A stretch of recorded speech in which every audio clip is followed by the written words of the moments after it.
Assalamualaikum warahmatullahi wabarakatuh. Hari ini saya akan memperkenalkan inovasi saya tentang gerakan ayah membacakan buku di masa periode emas atau disingkat dengan Gabuk Emas. Ini adalah inovasi saya. Saya adalah penyuluh KB, nama saya Ahmad Zaki, jabatan PKB Ahli Muda di perwakilan BKKBN Kalimantan Timur. Baik. Jadi dasar inovasi saya adalah bahwa bina keluarga balita itu memerlukan peran orang tua dan anggota keluarga lainnya untuk melakukan pengawalan tumbuh kembang anak, terutama pendampingan di masa 0 sampai 6 tahun. Nah, BKB sebagaimana kita ketahui adalah sebagai wadah keluarga yang mempunyai balita.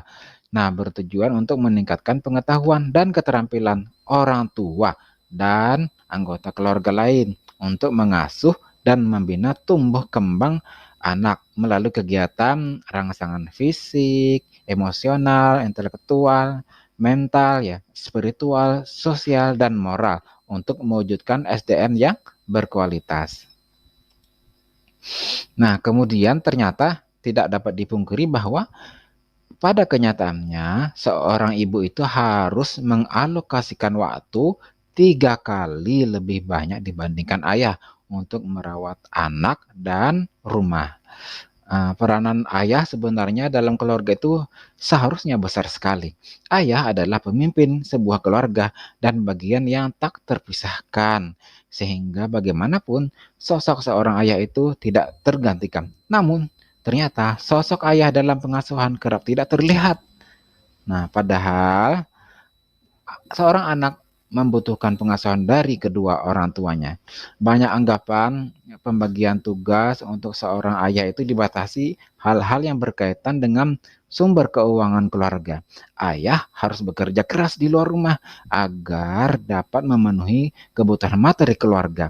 Tidak sedikit pula akhirnya tugas pengasuhan anak itu diserahkan sepenuhnya kepada ibu, padahal anak kita membutuhkan pengasuhan dari kedua orang tuanya.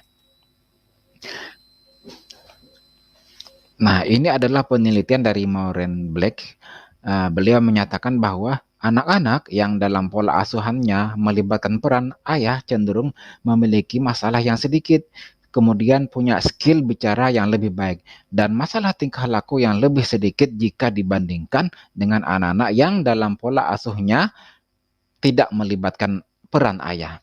Nah, berdasarkan hasil penelitian dari Maureen Black ini, kita bisa menyimpulkan bahwa peran ayah dalam pengasuhan anak sangat penting dalam proses tumbuh kembang anak. Untuk itu, dalam pengasuhan anak, kerjasama antara ayah dan ibu atau yang biasa kita sebut co-parenting itu sangat diperlukan. Di tengah tingginya kompetisi industri, peran ayah dalam pengasuhan anak semakin minim.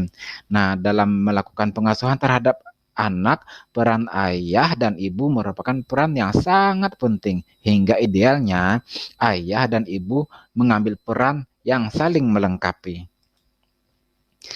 Selanjutnya, kedekatan ayah dan anak menurut studi University College London kebanyakan baru dimulai ketika si anak sudah beranjak usia pubertas. Nah, padahal waktu terbaik untuk membangun kedekatan antara ayah dan anak itu harus dimulai sejak dini, terutama saat anak berusia 0 sampai 3 tahun. Nah, partisipasi ayah yang penuh kasih, adil, dan tanpa kekerasan dapat berkontribusi di sini untuk hasil yang lebih baik bagi ibu dan anak. Banyak anak kehilangan kesempatan pengasuhan dari ayah mereka untuk mendukung potensi tumbuh kembangnya. Kenyataannya, hingga saat ini, seorang ibu masih sebagian besar atau secara eksklusif bertanggung jawab atas pengasuhan anak di rumah dibandingkan dengan ayah atau anggota keluarga lainnya. Maka, untuk menumbuhkan dukungan ayah, kita bisa menggunakan 4 pendekatan keluarga yang selalu kita gaungkan, yaitu keluarga berkumpul, keluarga berinteraksi, keluarga berdaya, dan keluarga peduli dan berbagi. Nah, dengan aktivitas bareng, yang selalu dilakukan bersama akan menghilangkan asumsi yang ada di antara ibu dan anggota keluarga yang lainnya. Menjadikan istri dan suami memiliki satu frame berpikir bahwa pengasuhan adalah tanggung jawab bersama. Banyak kegiatan yang bisa dilakukan orang tua saat mendampingi dan mengisi waktu luang anak di rumah, mulai dari mengajak anak berkebun, bermain bersama, hingga mengajaknya untuk membaca buku. Namun, apakah orang tua tahu membacakan buku dapat meningkatkan hubungan ayah dan anak?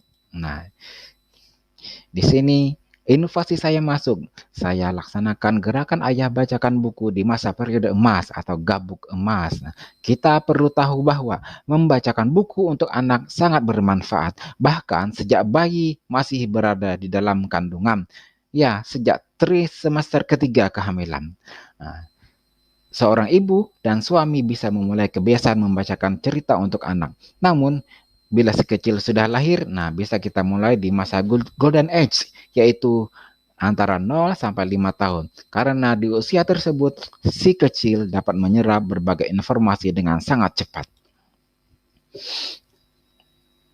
Nah, selanjutnya, ini adalah dampak positif ketika ayah membacakan buku kepada anaknya. Yang pertama adalah penguatan bonding. Nah, membacakan buku kepada anak dapat membangun ikatan dengan anak sehingga bisa menjadi quality time khusus antara ayah dan anak.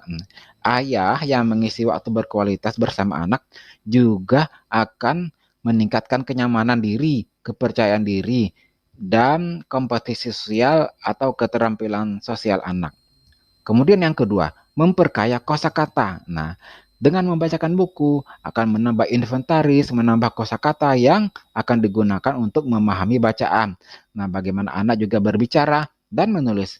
Nah, kegiatan dalam membacakan buku ini tidak hanya membaca, tapi juga mendengarkan. Anak akan dapat pengetahuan awal dari orang tuanya saat membacakan buku. Kenapa harus bersuara? Kenapa? Karena anak bisa mengasosiasikan dari apa yang anak lihat dan dengar. Jadi, ini adalah paket yang lengkap untuk belajar anak. Manfaat yang ketiga adalah mengasah imajinasi. Mengasah imajinasi dan kreativitas anak ketika orang tua membacakan buku sambil menunjukkan gambar-gambar, maka anak akan berimajinasi. Ayah lebih sering menemukan cara-cara baru dan tak terduga untuk bermain dengan mainan yang memperluas cakrawala kreatif anak mereka. Selanjutnya yang keempat adalah menjadi role model. Jadi orang tua menjadi teladan yang baik untuk anak dalam membacakan buku. Anak mendapatkan konvensi literasi membaca. Nah, anak akan melihat, memahami, dan mengetahui dari mimik muka orang tua saat membacakan. Nah, kemudian menjadi value. Jadi sebagai media untuk penyampai pesan dan kesadaran sosial tanpa menggurui. Nah, selanjutnya, membacakan buku cerita pada anak akan meningkatkan perkembangan otak dan imajinasi, serta dapat membantu mereka mengembangkan keterampilan bahasa dan emosi. Nah, tak hanya itu, kegiatan ini juga akan memperkuat hubungan orang tua dan anak. Anak usia dini layaknya spons yang akan menyerap segala stimulus dan pengetahuan dari lingkungannya. Nah, ketika kita membacakan buku, maka anak akan mendengar sehingga terjadilah komunikasi antara orang tua dan anak. Nah, sekarang bagaimana kita belajar membacakan buku? Ada beberapa tahapan yang harus kita lewati. Nah, pertama adalah tahap persiapan. Jadi, kita harus menyiapkan waktu yang nyaman, kemudian pemilihan buku yang sesuai dengan anak kita.